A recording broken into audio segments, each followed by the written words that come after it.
Yeah, 'cause, well, you realize that means you're responsible for it then. All right, it's go time. Okay, well, tech difficulties aside, here we are. Um, it's funny because I woke up on Friday and had all these wonderful things I wanted to say at the beginning, which I'm going to say. It's just that in the midst of trying to sort out why I could not stream on YouTube, I thought it was I just push a button and everything works. Not so much.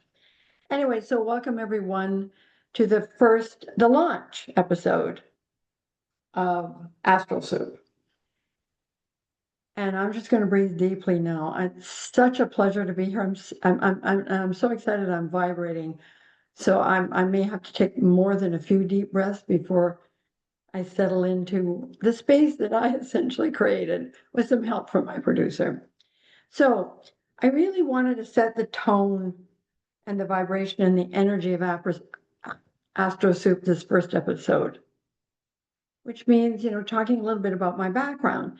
So in my journalism career, I was always more interested in people than facts.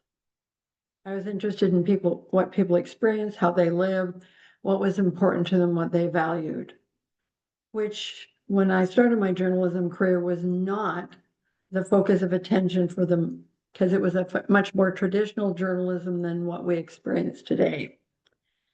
I want the same to be true for this podcast. We don't live our lives through facts. We live our lives through our experiences, through our feelings, through the challenges that we deal with, the challenges we face.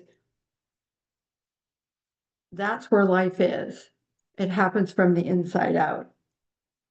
So I want this to be a space and a place where we can come together and explore what's in the soup. Because sometimes, having been an astrologer for a very long time, well, I started 51 years ago, it often feels a lot like a soup. And sometimes you're not sure you like the ingredients.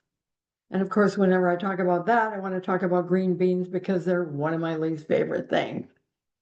And of course, because we're all individuals, and when I'm talking every week about what's in the soup, there may be parts of the recipe, the soup, that really appeal to you, but you might hear someone else saying, "Well, I don't like that energy that seems to be pushing me to the wall somewhere." So I want us to come together and explore insight and information that will guide us, open new doors, help us cross new thresholds, enlighten us, make us laugh. And because trust me, I'm on this road as much as you are. This is, and I'm not separate from the people who are coming to AstroSoup. We are all in this together. And I know people say that a lot, but I actually believe that. And my intention is to establish and build a community, but I can't do that by myself. Otherwise, it would be a community of one. So, one other thing I want to say. So, my intention is to introduce people to a lot of different things. I'm a curious person, and so I'm curious about astrology, but I'm also curious about a lot of other modalities, different ways of seeing the world, opening your perception and your consciousness to things that you might not have thought of, perceptions that you might not have thought of. So, um, essentially, this podcast is an invitation, not a solution. So, my invitation to you is to come, share in the energy, because we're all going to be part of that energy. It doesn't matter how far apart we are. We all know, at least I think most of us know, that energy actually is something that really, in a way, cannot be contained, especially for some of the outer planets. Anyway, um, so I'm going to read this because I'm just going to read this. I don't have all the answers. Oh. Hello, sweetheart. Faye, can you mute yourself? Oh, sorry. Were you talking to your cat? No. So I don't have all the answers. In fact, I don't think getting the right answer is really what life is all about. It's more about being and experiencing and growing into ourselves so we can contribute both to ourselves and to the world around us. So we're going to gather all that into some sort of creative energy that helps us move forward, that helps us expand. Sometimes we do need to contract. I just want to make sure that we, get around this notion that the only motion that's important is forward motion.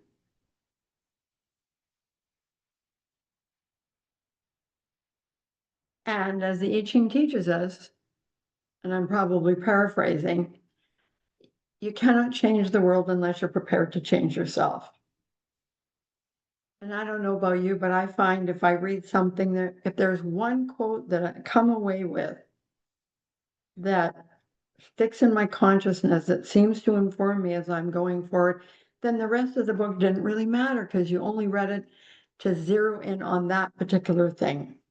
And I'm hoping in AstroSoup it'll be the same, that you'll find things that really speak to you. Now, everything doesn't have to speak to you. And this isn't part of this process is not about not always gonna like what I say or agree with what I say. And that's okay because you have to know who you are. This isn't as much about knowing me as it is about knowing you. Not that I might not be able to help you in the process of knowing you. So to truly be authentic and to, which is what the I Ching is talking about, is about being accountable. It's about being truthful with yourself. And it's about being present. So if the one thing, the integral thing that I would ask of anybody tuning in is really to be present for yourself. So, okay. So I was trying to come up with some words to describe what my role in all of this is. And a couple of them were I'm quite possibly the tour guide, or I'm the conduit. I may come up with other words probably in the middle of the night when I finish recording this podcast, something will pop into my head. So again, I want to emphasize that we're in this together. Now, you may have a different definition of what that means. And of course, it wouldn't be a podcast if I didn't cough.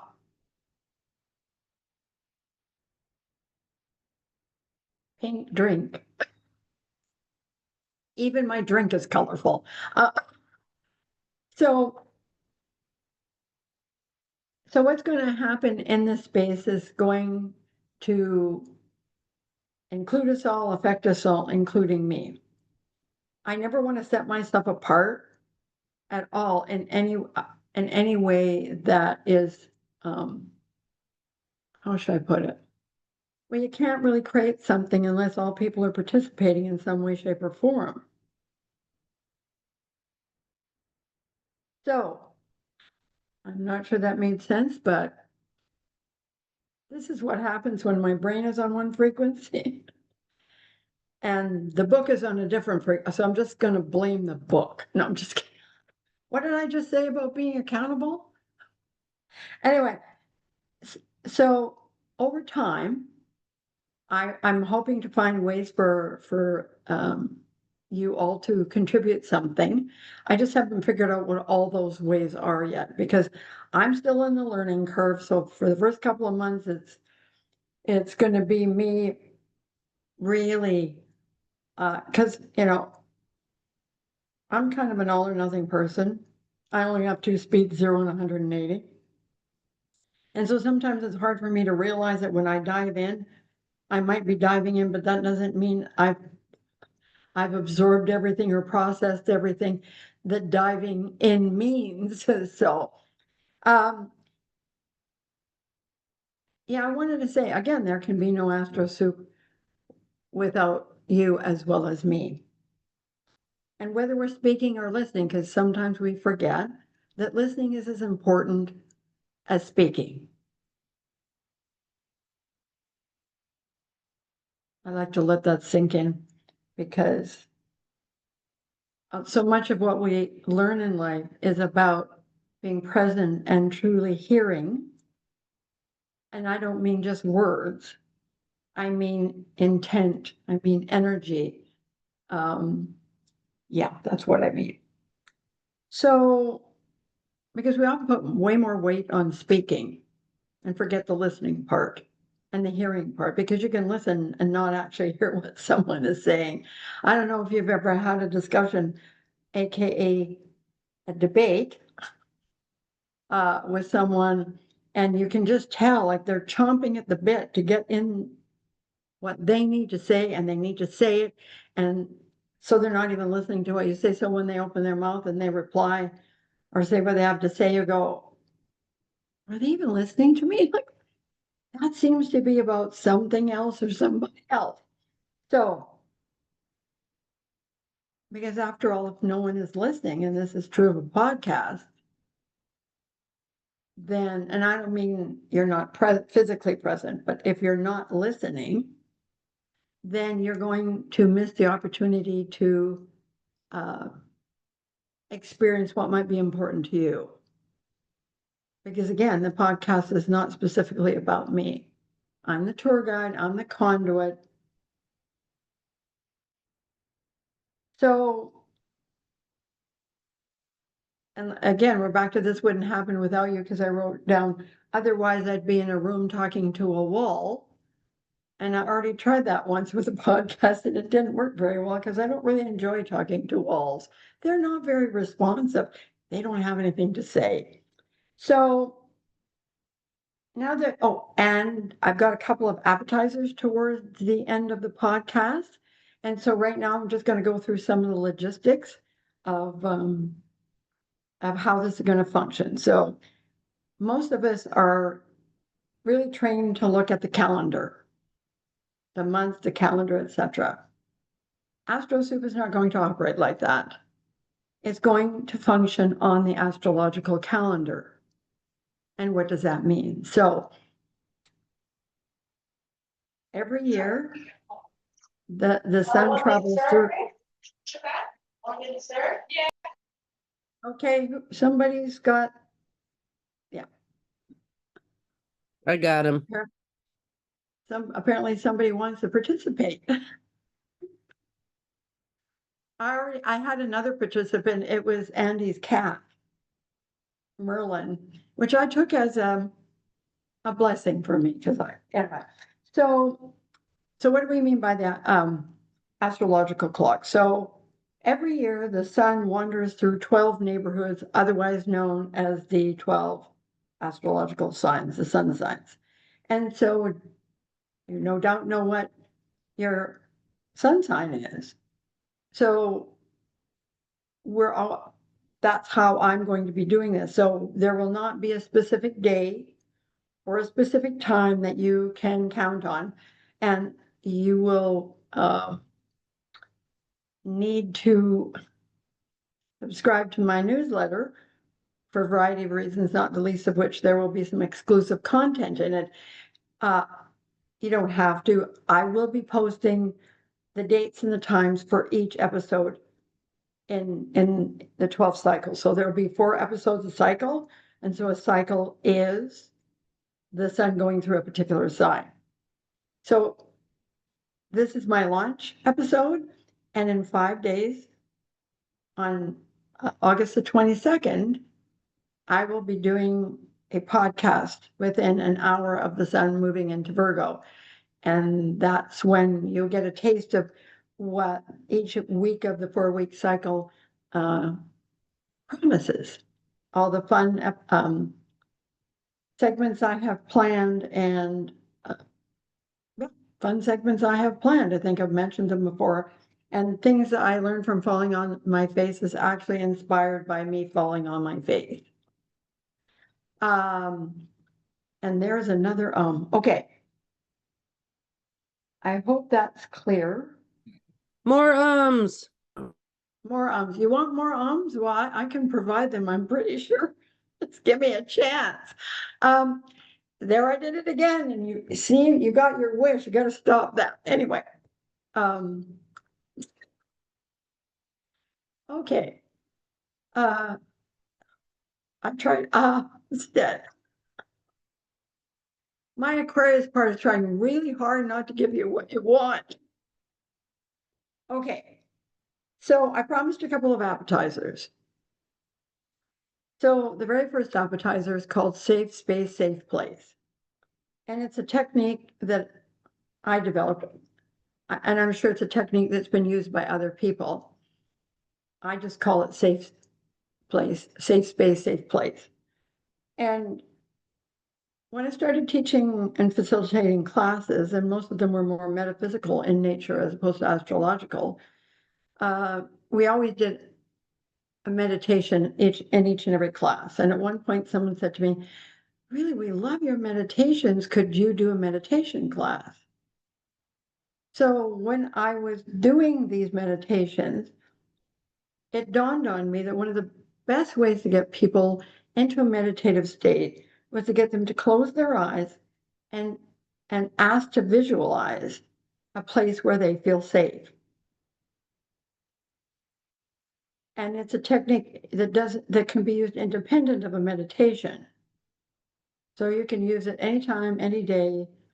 If you're feeling stressed, if you just want a quiet couple of minutes with yourself, hanging out in your safe space, your safe place, will always provide that kind of energy. And I know that. And then I thought, while I was thinking about doing this, I thought, when was the last time I did that for myself?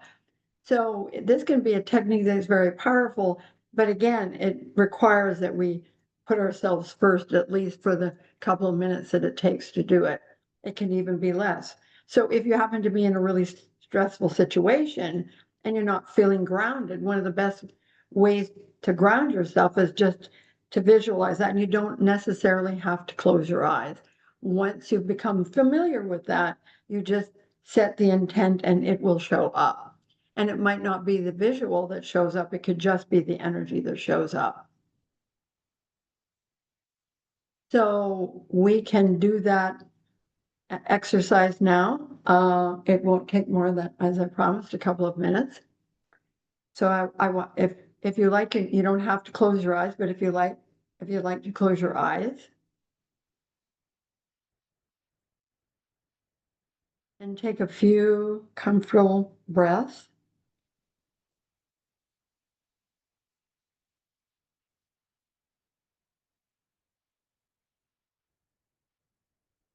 And now I'd like you to invite yourself to find your safe space. Be open to whatever surfaces.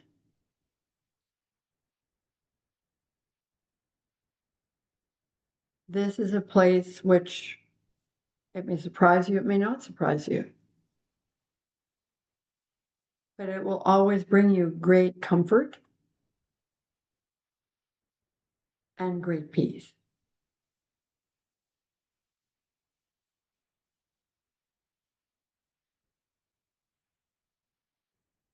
So now when you're ready, you can come back into AstroSoup.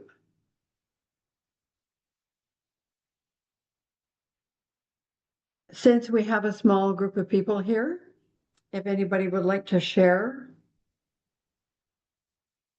what they sensed, what they experienced, or not, as the case may be, there's no requirement. I will say that when I was teaching, one of the first times I did this, there was a young man that was in my class. He was a teenager. And so everybody was talking about what their safe place was and what it looked like and how it made them feel. And I think he was one of the last to go, and the first words out of his mouth were, "Well, my safe space is an ice cave." And of course, given my attitude towards winter, let's ignore the fact that I live where there's a lot of winter. That kind of, I mean, that was an experience that taught me you can never anticipate always what is going to be someone else's place of safety. Okay, so the last appetizer for today is you get another is one of the interesting ways in astrology. It's a technique that you can use. You don't have to know anything about astrology other than the fact that you're interested. And then, you can move on from there. I wanted to share with you which planet is associated with each day of the week and what colors those might be that are associated with that. Because we all have little rituals in our daily lives, whether we realize it or not, whether it's, the first thing you think about when you wake up is making sure your coffee pot's working. That's a ritual. Because if it's something that supports you or carries you through your day, then that's what a ritual is. I know my therapist recently said to me something about rituals, and I thought, rituals? Because I guess it must be there's a part of me that I always associate rituals with religion. And I have deep resistance to religion. So at any rate, I really thought about it, and I realized I have rituals. I have a protection ritual that I do every night. I have a breathing ritual that I do every night to help calm me down. The ritual, the safe space, is a ritual. So knowing what it can be kind of fun, like today's Sunday. And what rules Sunday? Obviously the sun. And so what colors do we naturally associate with? And I'm going to say this, that these are basically guidelines. Because one of the things I realize is that, so I could say gold, orange, and red, but if you, for instance, you connect more to earth energy, to other colors, the sun, you might have the sun in an earth sign. And so if you want to honor your particular sun, you might wear something that reflects that. So these are just guidelines. And then it gets really easy because Monday's ruled by the moon, and the colors there are silver and white. So, of course, on Sunday, you should wear gold jewelry, apparently. Now, these are not hard and fast rules, and I certainly am not going to be chasing you around to make sure that you're following whatever protocol is outlined here. It's just a jumping off point. So, but also soft blue. It's funny because when I was looking through the suggestions, when I was researching this online, it was amazing to me how many times blue showed up in the various different with various different planets. So Tuesday is ruled by Mars. Now, I really did think a lot about it. It's interesting how you look at the order, because I'm an astrologer. I'm going to think about the order in which the planets go, and I'm thinking, so the symbology here is that these are the energies connected to moving forward in life in one way or another. So anyways, so red and burgundy, that's not a mystery. Then Wednesday's ruled by Mercury, and those colors are green and yellow. I tend to think of Mercury as blue, partly because I have a lot of air in my chart, and the color for it is usually blue. And then Thursday is purple and indigo, and I honor purple every single day. Friday is Venus Day. So always think about, I don't know about you, but when I was in university, if you didn't have a date on Friday night, it was a terrible thing. It was a tragedy, a travesty of justice if Friday came and you didn't have a date. So Venus.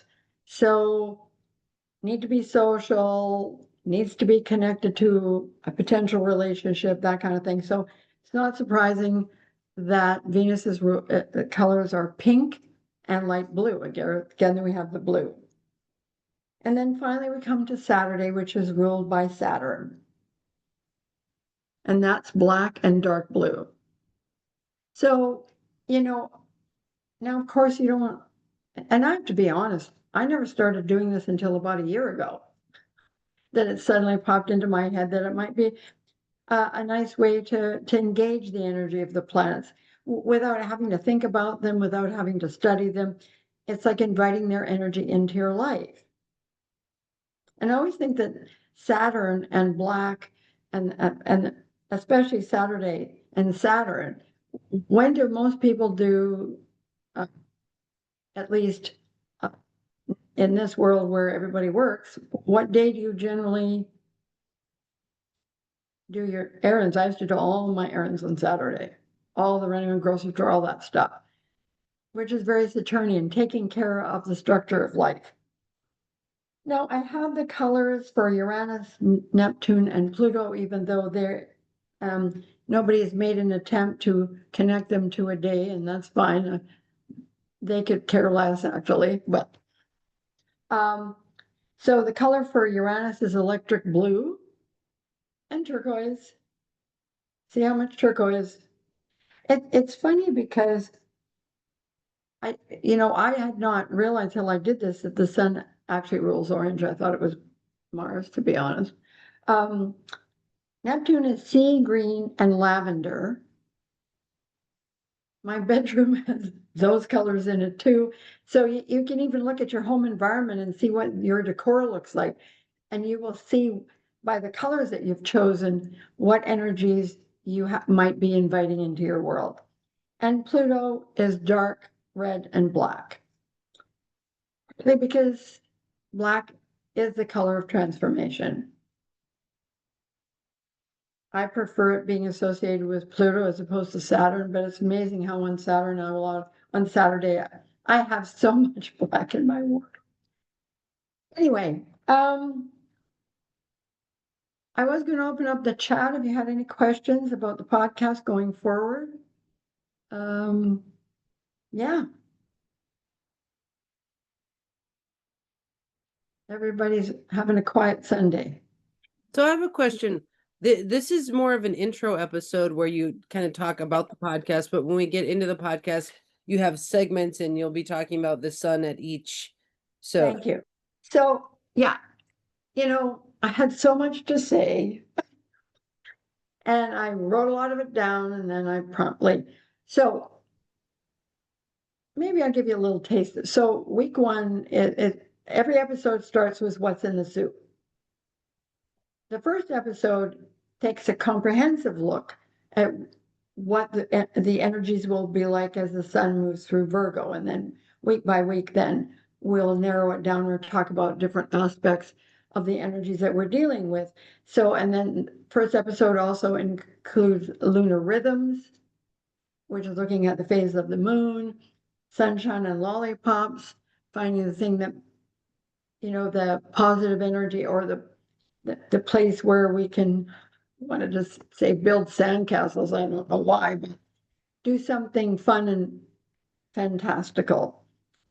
Because, we do often have to, with all the stress that we live with, and humans have always lived with, we need to make conscious choices to find joy.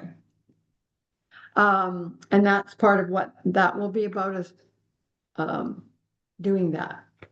And then every episode will end up with a segment I call What's Up, with up in capital letters. So it's a positive thing to end every episode. And it will be a quote, it could be a story, And as time moves on, I will be inviting participants to submit material for that. I just haven't formulated it enough because I had so much to do. Week 2, we begin with what's up again. Then we move on to an interview segment called This and That. My first guest will be astrologer and acutonics practitioner, Tracy Quinlan. And so we'll talk a bit about that, and you'll learn something about that. And of course, now my memories fails me, but somewhere in there, oh, Andy and I will be doing a segment called Pitfalls and Potential Problems, where we'll be looking at possible remediation for dealing with any of the difficult energies. And currently, there's the energy is difficult for and challenging for a lot of reasons, partly because we have, I call them the 4 toddlers, as opposed to the 4 horsemen of the apocalypse. We're not quite there, but talking about, Saturn, Uranus, Neptune, and Pluto, and that'll probably be one of our first dip into the waters of pitfalls and potential problems. We'll be probably talking about that, right, Andy? Sure. I'll Sure. talk about whatever. You're the boss. Yeah, she really wants me to believe that, but and then week 3, again, we start with what's in the soup. And at some point, and some of these things will get moved around, right? Because it's organic. That's why I want to do it live. Like I said, I don't like talking to a wall. So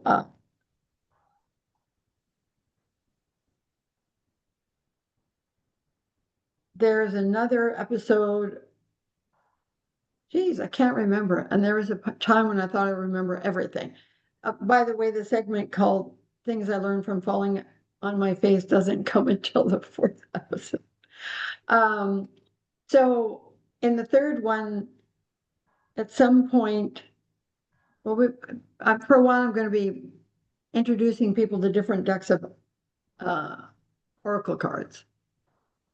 Okay, sorry, a follow-up question. What is your larger goal with the podcast? I know we've talked about it, but I think people would love to hear about what, why are you doing this and what is your goal? I want to say, why not? I know.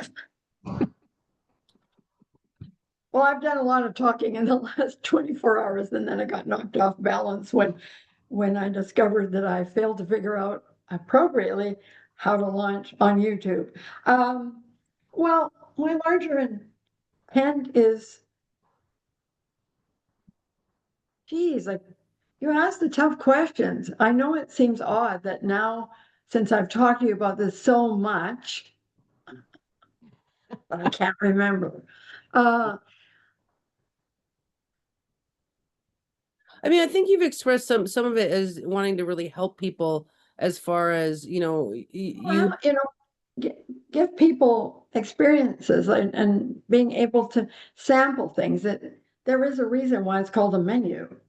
It's because I want there to be lots of doors opening, like something, because not everything I talk about is going to necessarily make someone go, I really want to know more about that. And it really is for anyone who has any interest in astrology at all, so that they can have an avenue and a way to tune into the energies without, I want to say, without hurting themselves. And by that, I mean, because we know studying astrology takes a lot of effort. And sometimes it does feel painful.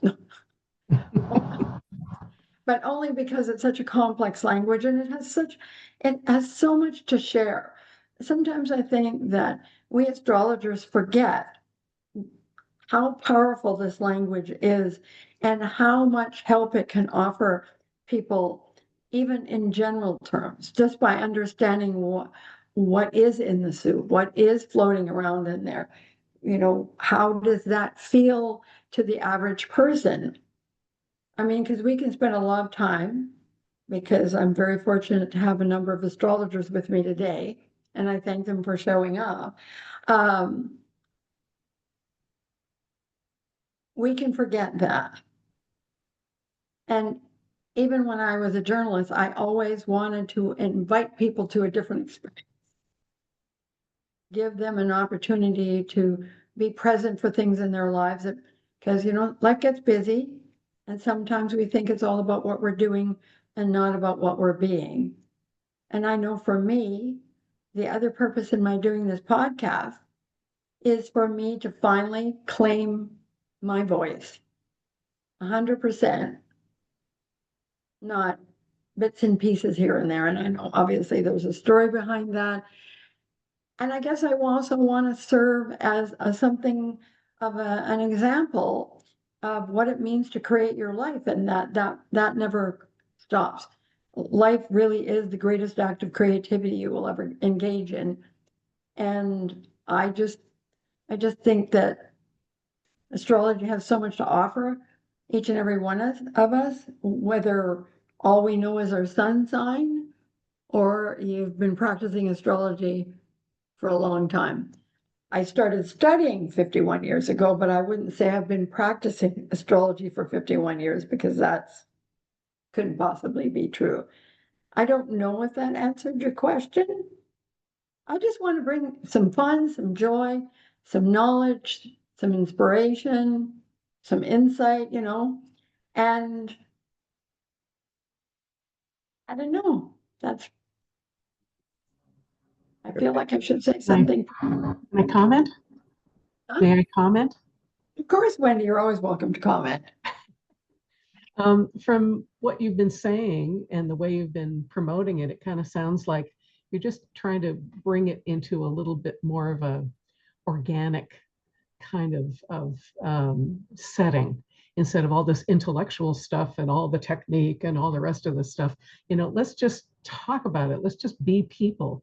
And I've been getting way too intellectual about astrology for myself, and I've been kind of losing touch with it a little bit. So I'm really interested to see what you have in mind with this. So looking forward to it. So much, Wendy. Very insightful and very inviting and very honest. And that's another thing. You can be honest in this space to whatever degree you would like. And at some point, there is a deck of astrology cards that I created myself, and I will start working with them. As I said, I tend to be a person who's all or nothing, and I try, as Andy will attest, and I try to get everything done and know everything and be everything before I started this. And it's I not, think at a certain point, you just have to let go and fly by the seat of your pants, well, you'd think I'd be really good at that, and sometimes I am. You'll get used to it.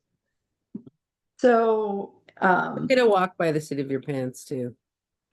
There you go. well, in my part of the world, you can slide by the seat of your pants in the winter time. So do I need to say anything to close? I forgot this isn't a webinar there for a second. So anyway, I want to thank everyone for joining me, whether you're joining me live or whether you find yourself watching this on YouTube.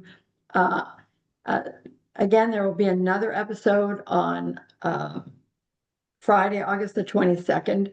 And currently I cannot remember what time that is. However, there will be lots of spaces and places where you'll be able to find that out. That's at 4 p.m. Is that 4 p.m. your time or 4 p.m. my time? 4 p.m. Pacific time. So 5 p.m. Mountain Daylight Time, which for Wendy is 7 p.m. Toronto and Eastern time. So for 2 Faye hours Blake, later. my lovely friend from Amsterdam, she'll probably be asleep.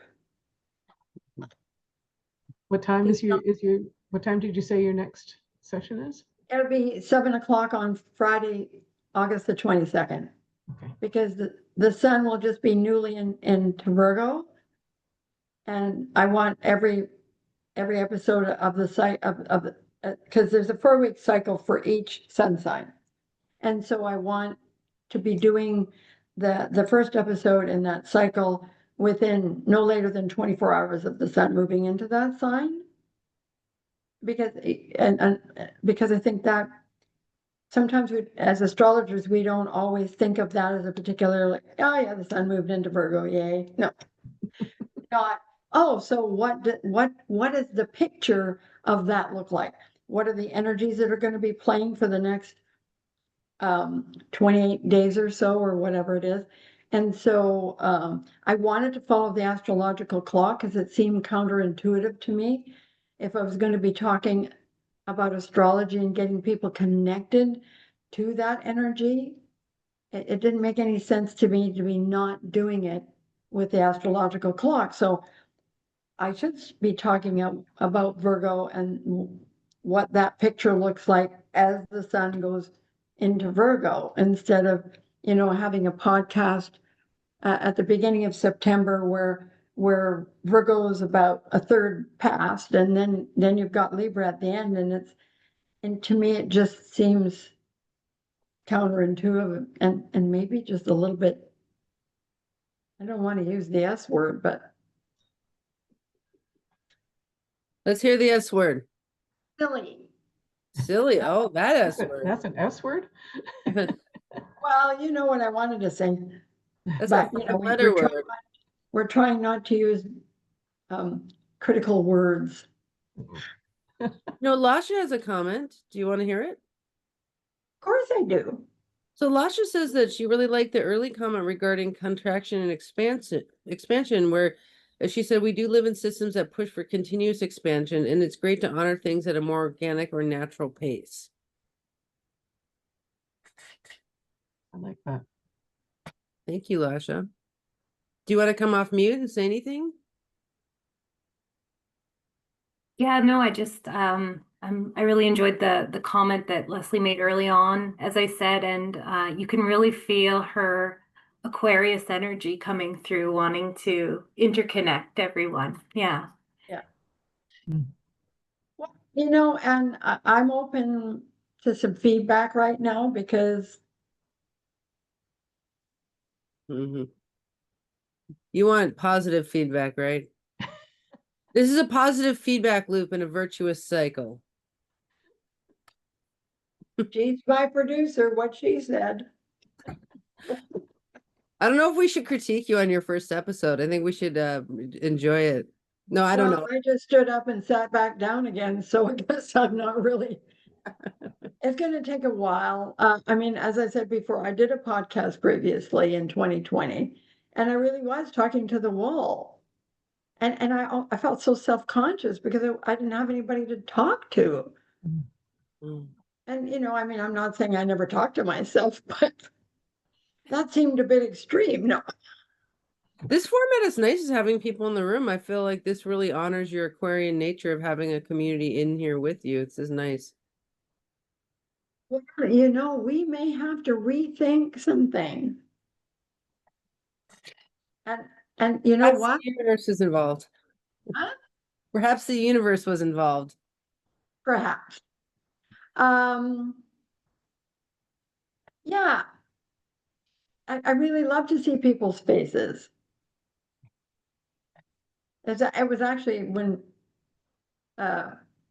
Faye was the one that made me realize you could actually have people's faces on there, so you weren't just talking to yourself. Because, that really has helped a lot in doing webinars. Studio audience, baby. You got a studio audience. Yes, and thank you for being my first studio audience.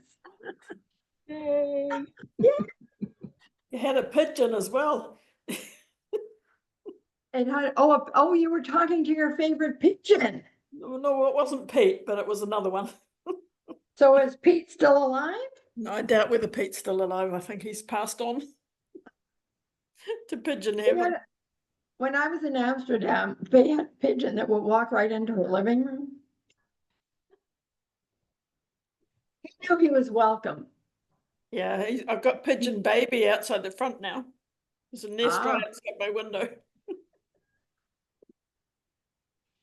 So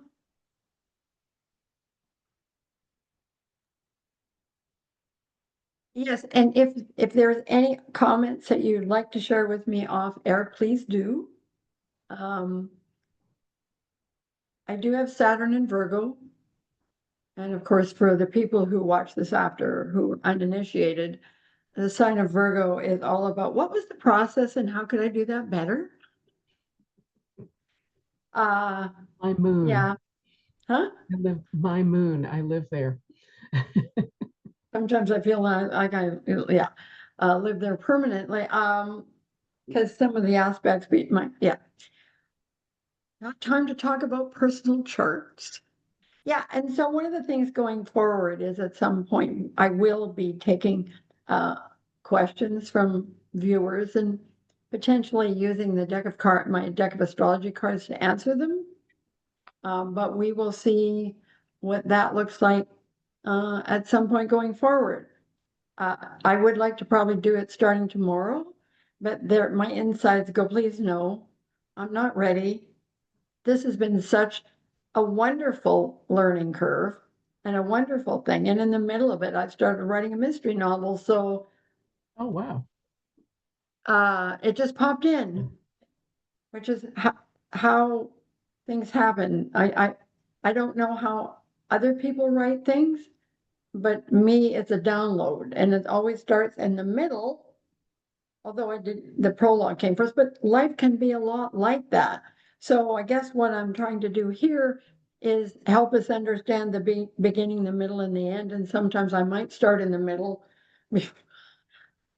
I don't, when I start talking astrology or when I start sharing what I know, I think it was a little disconcerting for me today because the things I wrote down were so important to me that I wanted to say them, but I kept on trying to think of where they were on the page. And so one thing you will know about me is that I am who I am. And I don't like one teaser video, which took me 120 tries before I finally, when I'm done, I can't take anymore. This is it. It doesn't matter what it looks like. So there's that need to be perfect, which is going to be at loggerheads to some degree with the part of me that wants to be completely organic. And so I really appreciated what you said, Wendy, that it is organic, because that's my intention. Yeah. And that it's harder that way because you can't always plan ahead with it. You can sort of, create the structure, but you can't control what goes on within the structure. So it's harder in a way, especially with a Saturn and Virgo. Yeah, but Plan everything out. it makes my other parts happier. Because if it gets too rigid, I get Mm. I get cranky. So you need a balance of both. Yeah. Integration, because I don't know if balance is possible. Balance always reminds me of a teeter-totter. It's in balance for about what, a second before it tilts one way or tilts the other. Oh, by the way, I it's a have to moving honestly say, I'm so happy I went to the optician because my glasses were off kilter before. I kind of thought they might represent part of my personality, but Andy said, Lesley, go to the optician. Details, technicals. Well, she's got a job, and sometimes so far she hasn't told me it's a thankless job, so It's a thankful job. that's a what? It's a thankful job. Thanks as I get to be here and experience this. This is fun. I like your studio audience a lot. I do too. I'm really glad they showed up. Although I don't know who Lady J is from the UK. And maybe one day. fan. Just a fan. A Oh, curious fan. well, anyways, it doesn't really matter. I'm not going to be able to solve that particular mystery in this 10 seconds. That's the other thing that Oh, there she is. it's my friend Your Jamie. neighbor. You're outside. Yeah, and that's why I'm looking a little rough, so I didn't have my camera on. My apologies. Well, yeah, it looks like you had a wild Arabian night or something. You never know with me, really. Ain't it the truth? Um, See, I should hire you guys to show up every week. Okay, so thank you for solving the mystery for me without me having to hurt myself. Yeah, did want to say this, the most important thing we should remember about astrology is it's about energy. It's a language of symbols. It's a language of mystery.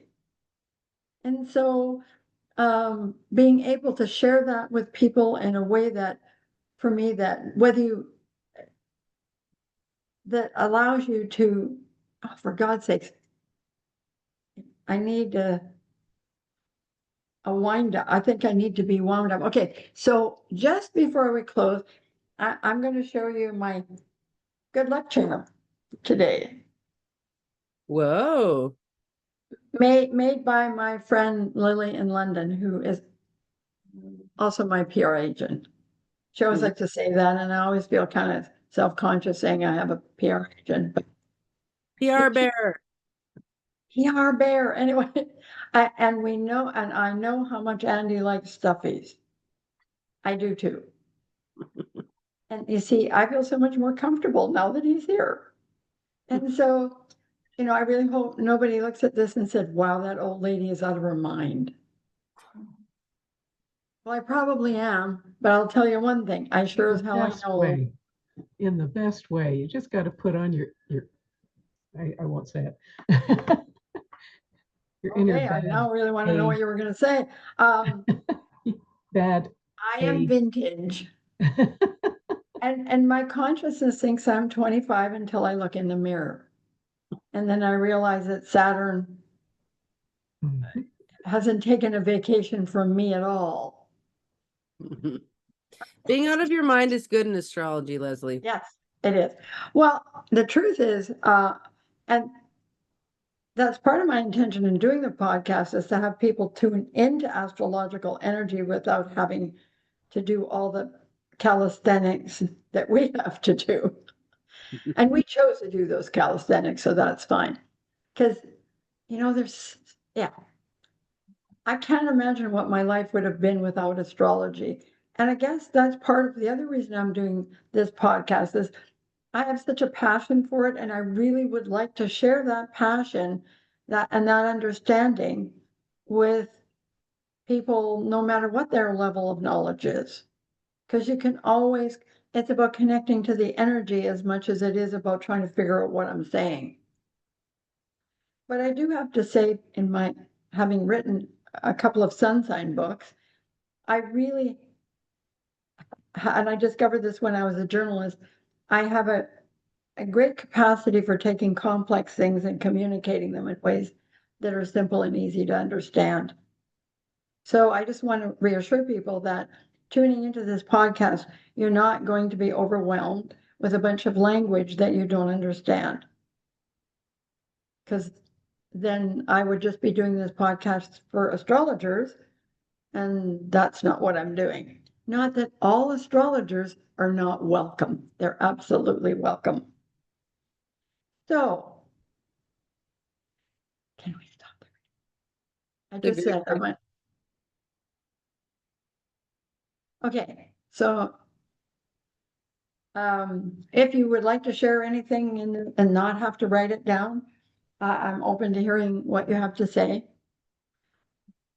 So Lesley, are you wanting the crowd to talk to you between episodes, and where can they find you there? Oh, that's a thought I haven't even thought about yet. Geez, Andy. All right, I'll shut up. Well, no, that's why I wanted people to talk now while I have them captured. No, I'm just kidding. They can leave anytime they want. But okay, I just want you to be honest with me. Was it okay? Well, I thought it was great, but I'm not the audience, so I can't speak to that. I thought for a first episode it was wonderful. Tell Saturn to take a break. You're doing fine. It will grow. It will evolve. It's fine. You're doing good. perfectionist part got really upset when I realized that I hadn't done my due diligence to set it up properly and. I think this is Yeah, a happy something. accident because having the people in the room, I think really is working for you. This is nice. We have to talk about what we're gonna do going forward. Because Mm. maybe this I'm gonna is stop the the platform recording. I should, huh? Let me stop the recording. Told you to, anyway. All Well, right. I guess people